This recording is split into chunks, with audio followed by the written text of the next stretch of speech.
Hello दोस्तों, नमस्कार। मैं हूं रोहित कुमार बिंद्रा। आप सभी का बहुत बहुत स्वागत है हमारे और आपके यूट्यूब चैनल वाईफाई मनोरंजन स्टूडियो में। दोस्तों, उम्मीद करता हूं कि आप सभी बहुत ही अच्छे होंगे, मस्त होंगे, जबरदस्त होंगे और अपनी पढ़ाई करते होंगे। दोस्तों, आज के इस वीडियो में कक्षा 10 की गणित पढ़ाने वाला हूं, जिसका नाम है दोस्तों बहुपद।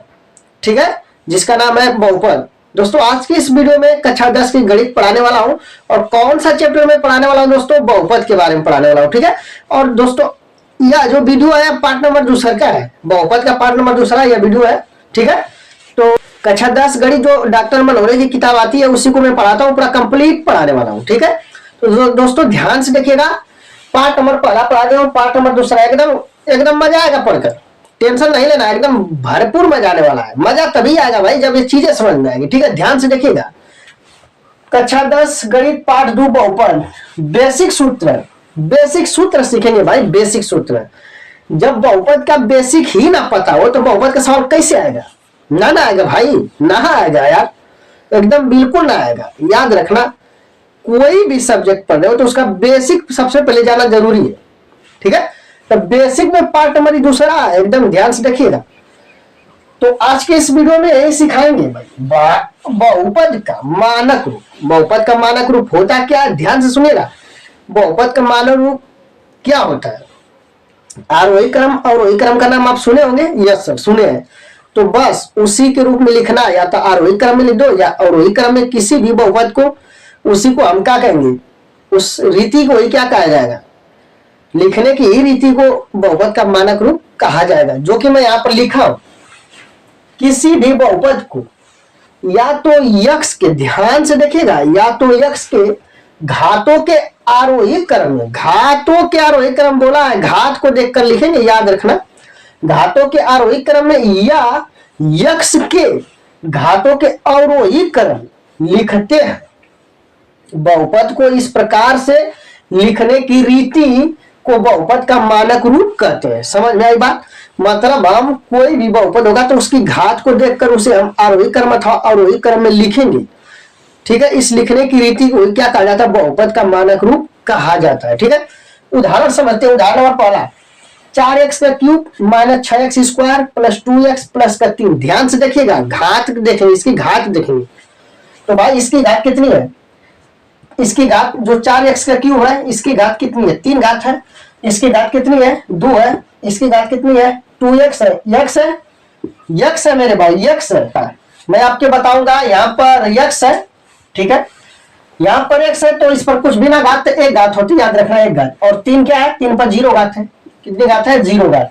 तो भाई 3 घात, 2 घात और x पर कुछ बिना एक घात मानेंगे, 3 पर क्या मानेंगे? 0 मानेंगे। ठीक है, समझ में आ रही बात? उम्मीद है कि क्लियर हुआ। ठीक है, तो भाई देखिए, 3 के बाद 2 है, 2 के बाद एक घात है, 1 के बाद क्या है? 0 घात। मतलब यह घटते हुए क्रम में लिखा गया, घात के घटते हुए क्रम में लिखा गया ना। 3 के बाद 2, 2 के बाद 1 आ रहा है, 1 के बाद 0 आ रहा है, यही ना? समझ में आ रही बात? तो यह क्या कहलाएगा? यह है, लेकिन किस क्रम में? अवरोही क्रम में। किसमें है? अवरोही क्रम। अवरोही क्रम का मतलब क्या होता है? घटते क्रम, घटते क्रम, अवरोही क्रम। ठीक है, तो यह मानक रूप में है, यह दिया गया जो बहुपद है मानक रूप में है। ठीक, दूसरा का उदाहरण देखते हैं। 2 minus 3y plus 6y square minus 2y का क्यूब। तो भाई यहाँ 2 है, तो 2 है, 2 के पावर कितना होता है? 0 होता है। यहाँ पर क्या होता है? कुछ ना, तो 1 छिपा रहता है। y है, कुछ भी नहीं उसके ऊपर है, तो 1 मानते हैं। उसकी घात कितनी मानते हैं? 1, क्योंकि लिखा यहाँ पर नहीं जाता है। ठीक है, इस पर 2 घात, इस पर 3 घात। तो आप देख सकते हैं कि 2 पर 0 घात, यहाँ पर 1 घात, यहाँ पर 2 घात, यहाँ पर 3 घात। मतलब 0 से स्टार्ट हुआ, कहां तक गया? 3 तक। मतलब बढ़ रहा है, 0 के बाद 1 आ रहा है, 1 के बाद 2 घात, 2 के बाद 3 घात आ रही है। तो मतलब ये भी क्या है? एक बहुपद है, मानक रूप में लिखा गया है, लेकिन आरोही क्रम में लिखा गया है। या आरोही क्रम में, अवरोही क्रम में लिखा गया। समझ में आ गई बात? तो किसी भी बहुपद को आरोही क्रम अथवा अवरोही क्रम में लिखना ही क्या कहलाएगा? बहुपद का मानक रूप कहलाएगा। ठीक है, तो नोट कर लीजिएगा इसे। और एक प्रश्न आपके बताते हैं यहाँ पर। ठीक है, ध्यान से देखिएगा। मैंने यहाँ पे एक प्रश्न लिया और आपको बताएंगे इस बहुपद को हमें मानक रूप में लिखना। तो मानक रूप का मतलब आप समझ गए होंगे, किसी भी बहुपद को आरोही क्रम में लिख दो, घातों के रूप में लिखना है, घात को लेकर लिखना है। ठीक है, आरोही क्रम में लिखो या अवरोही क्रम में लिखो, वही क्या कहलाता है? बहुपद का मानक रूप कहलाता है। ठीक, तो इसका हल क्या होगा दोस्तों? ध्यान दीजिएगा। तो लिखेंगे मानक रूप बराबर, ठीक है, मानक रूप बराबर, ध्यान दीजिएगा, अब सबसे पहले इसे हम आरोही क्रम में लिख लेते हैं। तब पहले बड़ी घात लिखेंगे, क्योंकि 3 घात यहाँ, इससे छोटी घात यहाँ पर है, तब -2u² लिखेंगे। 2 के बाद कौन सी घात छोटी है, u पर 1 घात, तब -4u लेंगे। फिर u के बाद कौन सी छोटी घात है, 1 पर 0 घात, क्या घात होती है, 1 पर 0 घात, तब +1 लास्ट में लिखेंगे। ठीक है, ये हो गया क्या, ये अवरोही क्रम में हो गया, ये लिखा गया जो बहुपद है अवरोही क्रम में। ठीक है, अथवा करके मैं यहाँ बता देता हूँ, अथवा ये भी मानक रूप है, अथवा करके मैं आपको बता देता हूँ। ठीक है, ध्यान से देखना। अथवा दोस्तों, अथवा क्या करेंगे, अथवा सबसे पहले अब हमें, ये तो अवरोही क्रम में हो गया, आरोही क्रम भी लिख देते हैं। तो आरोही क्रम में लिखने के लिए सबसे पहले 1 के पावर 0 घात है, तो 1 को लिखेंगे आप 1, इसके बाद ये लिखेंगे। ठीक है, -2u² करेंगे, -2u², ये 2 घात ये नहीं लिखेंगे, 1 के बाद 0 के घात, 1 के पावर 0 घात था, अब 0 के बाद 1 घात ढूंढेंगे, तो यहाँ पर u पे 1 घात है, तो -4u। ठीक है, -4u। ठीक है, इसके बाद 2 घात यहाँ पर है, तो -2u²। ठीक, अब इसके बाद दोस्तों, इसके बाद लास्ट में +5u³ लिख देंगे। ठीक है, +5u³। ठीक है दोस्तों, ये रहा क्या आंसर। उम्मीद है कि आपके समझ में आ गया होगा। ठीक है, तो याद रखना,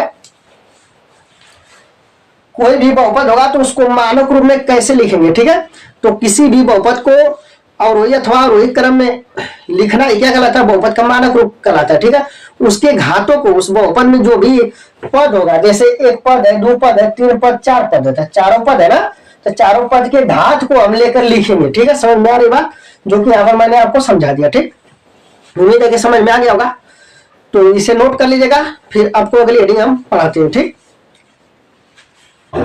पद के प्रकार, बहुपद के प्रकार।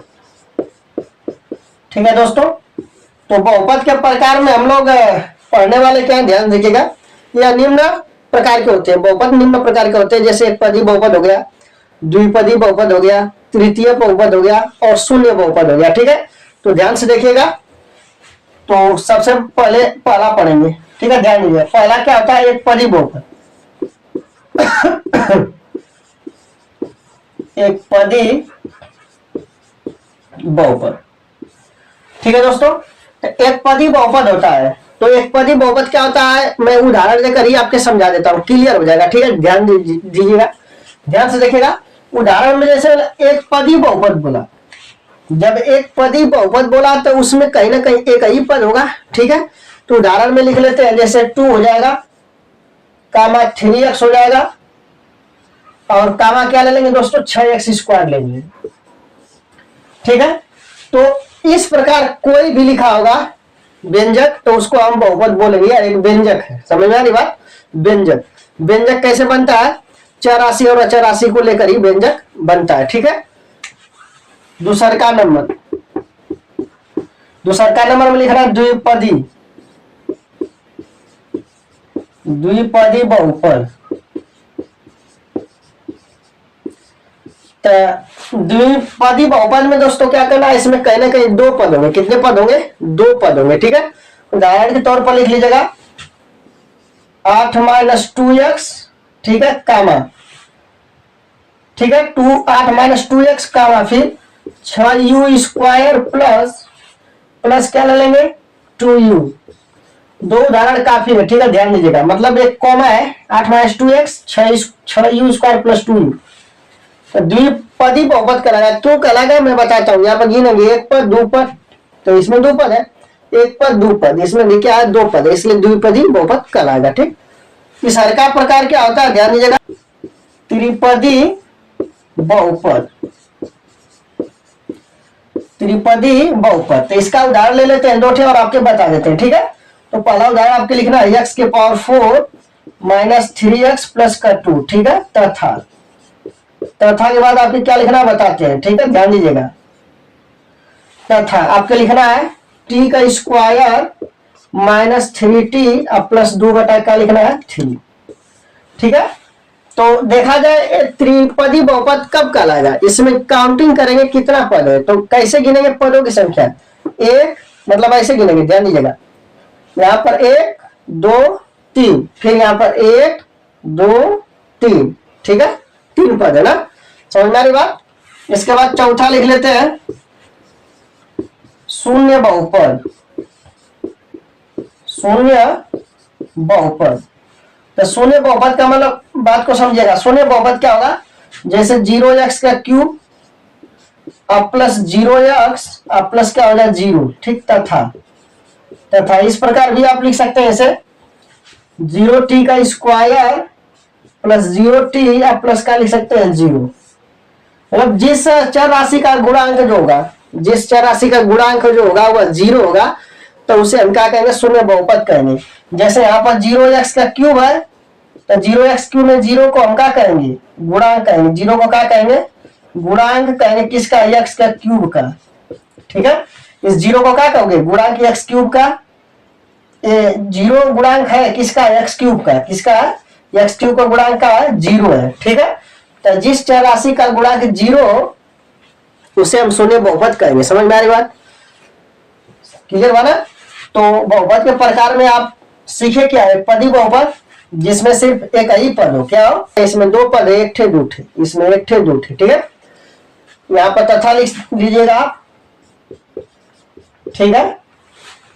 त्रिपदी बहुपद का मतलब 3 पद हो, 1 पद 2 पद 3 पद। यहाँ भी देखिए 1 पद 2 पद 3 पद, तो ये उदाहरण से ही आप समझ लेंगे, ठीक है। परिभाषा लिखना होगा, तो जिसमें 3 पद होगा उसे त्रिपदी बहुपद कहेंगे, क्लियर हुआ। और शून्य बहुपद जिस चर राशि का गुणांक क्या हो, शून्य हो, शून्य उसे शून्य बहुपद कहेंगे। जैसे x एक चर राशि है, इसका गुणांक 0 है, यहाँ पे t चर राशि है, तो इसका भी गुणांक क्या है, 0 है, इसलिए शून्य बहुपद कहलाएगा, ठीक है।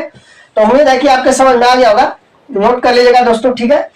यदि यह वीडियो आपको अच्छा लगा होगा तो लाइक शेयर एंड सब्सक्राइब जरूर करिएगा दोस्तों। फिर मिलते हैं अगले वीडियो में। जय हिंद, जय भारत।